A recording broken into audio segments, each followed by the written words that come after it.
kasi si Idol. Ayan, meron ako sa inyong muling i-share na nangyari ngayong araw sa aking buhay.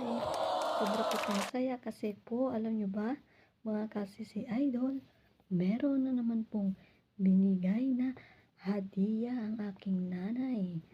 Yan, nung una po, binigyan nila ako ng cash po na hindi man po ito kalakihan, pero para sa akin po, pag ito po ay pinalit ng pera sa atin, ito po ay malaki-laki na rin. Binigyan po ako nung una ng 50 real. Wow! Yan.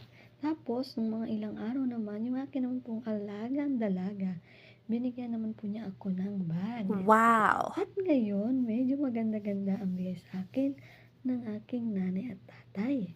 Ayan. Nakikita niyo po ba ang box na ito? Ayan. Hindi ko pa rin po alam kung ano nga po ba ang laman nito, pero nagbigay po ng clue ang aking nanay. Sabi niya, ito daw po ay magugustuhan ko. Ayan, sabi niya, ito daw po ay maganda. Sabi niya sa akin, yung clue niya sa akin. Siyempre, ako naman po, parang na-curious ako at na-excite. Kaya sabi ko, ano kaya ang nilalaman to? Kinalog-kalog ko pa siyang ganun. Sabi ko, ano kaya ito? Na-excite talaga ako. Kaya ngayon, kayo po mismo at syempre ako, titingnan natin kung ano nga po ba ang nilalaman ng box na ito. Ayan. So, ayan. Ready na po ba tayo? 1, 2, 3. Wow! Isa po palang relo. Wow! Napaka-blessings ko po. Ang ganda niya, oh, mga kasi si Idol. Wow. Ang ganda niya, oh. Ano ito? Porridge ang kanyang tatak. Wow, ang ganda. Water resistance din. Ganda, mga kasi si Idol, oh. Oh, nagustuhan ko. Ang ganda. Tamang-tama kasi sa totoo lang mga kasi si Idol, wala kaya akong ganito relo. Yan, may relo na ang si Idol nyo. Thank you sa aking mabait na nanay at tatay. Ayan. Wow, ang ganda. Yan. Yan siya, oh, mga si Idol. May etiketa pa. Sabi sa akin nung tatay ko, galing pa daw po ito ng Dubai. Wow. Ang ganda. Pag uwi ko ng Pinas, papa-adjustan ko po kasi medyo malaki. Yan, oh. Pero papa-adjustan ko na lang siya. Ang ganda. For the first time mga kasi si Idol, ngayon lang ako nakatanggap ng ganito. Yan, oh. Bagay po ba? Ang ganda. Tapos yung alaga ko naman po na dalaga, bag naman ang bigay niya sa akin. Yan, ipakita ko sa inyo yung bag na bigay sa akin ng aking alaga. Ayan, oh.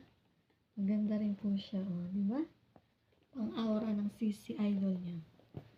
Wow! Pang dunyahin. Ganda di po ba? Kahit nga po ako, nagandahan din siya, eh. Yan, ang panglakad.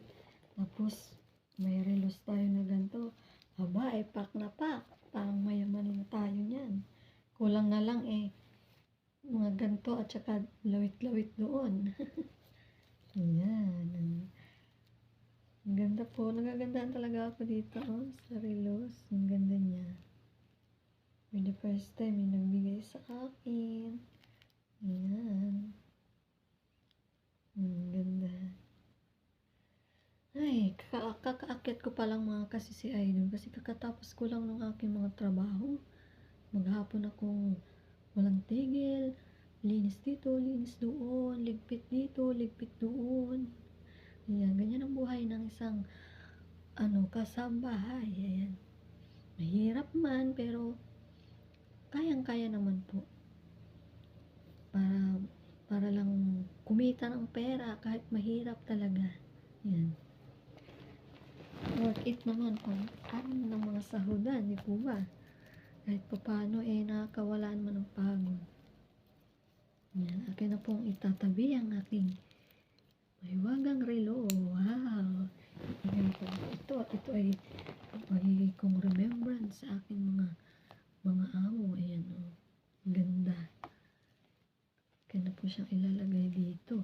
Tinitingnan ko nga po at sabi ko baka may pera. Nakasama ay wala.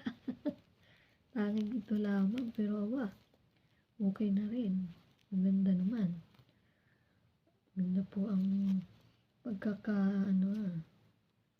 porridge ang tatakbo ng aking bagong relo. Wow.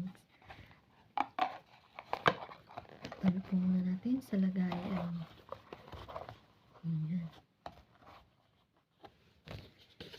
Ay, thank you Lord. Nakapahinga na ang sisi idol ninyo.